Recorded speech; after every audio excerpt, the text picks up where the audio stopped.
Welcome to today's Practical Practice Management podcast, where our desire is to provide you information and ideas on how to manage yourself or your business in a more positive, successful way.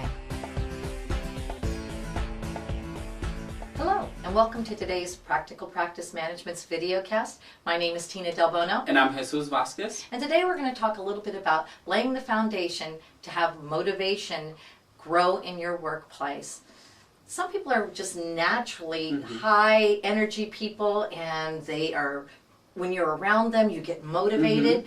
But most of the time, we are working with people who don't have that high energy, and it makes it harder. So you have to think about ways to motivate one another when you go to work each day. Going to work is almost like being a team player, but you also have to be a cheerleader. That's right. Can you imagine playing basketball and not communicating with the people that you work with? So that's our first point that we want to make. You really need to have good open communication, and that is not an easy thing either.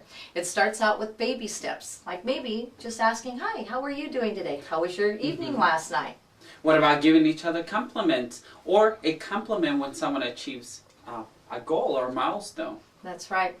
Taking the time to have small talk in the office is very important. It doesn't mean that we don't do our work, Yes. but we do take the time to let each other know that we do care about one another. And it starts out simple, and then it grows with the more time that you spend with those people.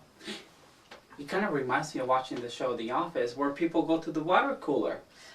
And that's when they engage in small conversation, and they feel very comfortable doing that. So if you think about that, those little moments throughout the day are very important than rather just sitting at your desk, looking at your computer, and being like a robot. Or being so involved in what you are doing and not taking the time to talk to someone. I know that we have days like that. We're very hectic. We work in a medical office, and sometimes it seems like it's 5 o'clock and we haven't even had time to really say hello to one each another. other. Yes. So those passings in the hallway and stepping up to the front office and just taking 10 seconds to see how someone's doing is really valuable. It is. So it begins with communication, but not only is it about talking, it's really about listening as well. That's right.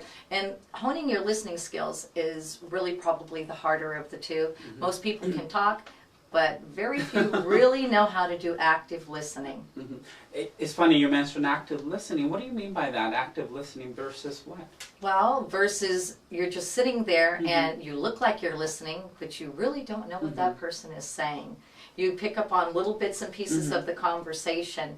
Have you ever talked with someone and your mind starts wandering and you're thinking about doing other things, or you're thinking about what you're going to say to them and they're not even done with what they've said to you?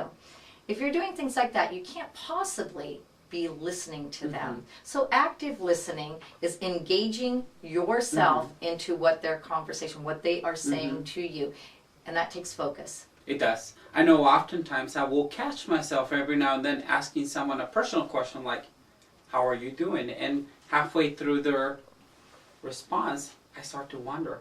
And then I realize I haven't been paying attention, even though I was interested in what they had to say. Well, one of the reasons that happens is because our minds actually can process up to 400 words a minute, but yet the human being only speaks between, I think it's 130 and 160 words a minute. So our mind is processing at a faster speed, so it gets bored. Wow. So that's why you start to wander. So it takes focusing on what that person's saying. And one of the things that you can do that will help keep your focus is to interact in their conversation. Let's say they said, "Oh, this weekend I went camping." You can respond with, "You did? Where did you go camping at?" So that keeps you engaged in that conversation, and also that person knows you're actually listening. You're actually listening to me. That's right. Now, if you're a business owner or an office manager, active listening and communication is really important with your team. If you have a business meeting or just a planning time, one of your huddles in the morning, if you're asking for information to be given to you, like, "Well, how do you think we should do so-and-so?" And people are giving you feedback, make sure that you implement that, that you take action on that. Because that would be the same way as I say, oh, Jesus, what would you like me to help you with? And you give me a task, and then I just walk away I disregard it. So a real motivating factor is for you to be listening and then take active action on ideas that they have given you. But I think my favorite is the celebration that comes with having a group that works together, that is communicating with one another, that's implementing active listening, and enjoying being together. And celebrations become more memorable when everyone gets along well and can communicate together. Right. And it's also a real motivating factor. And your celebrations don't have to be anything big. You can do some small things. What about going to coffee together or going to lunch together? That's right. And maybe even after work, having dinner together. I know occasionally doing a small party together is very nice. So celebrations don't necessarily have to be about just the professional aspect. It could be celebrating someone's graduation, maybe someone's newborn baby. That's right. So we hope we've given you a few things to think about in your workplace and ways that you can help cultivate motivation. But it won't begin unless you do have really good communication with one another and active listening. And communication skills is something that once you excel at communication, you actually realize that you always need to constantly be working on your communication skills. Once you think you know someone, you start to relax your listening skills, your communication skills. So you have to pay attention for when that happens and realize you have to always be working at that. So it's a continuing thing to master. Yes, it is. Well, I want to thank you for joining us.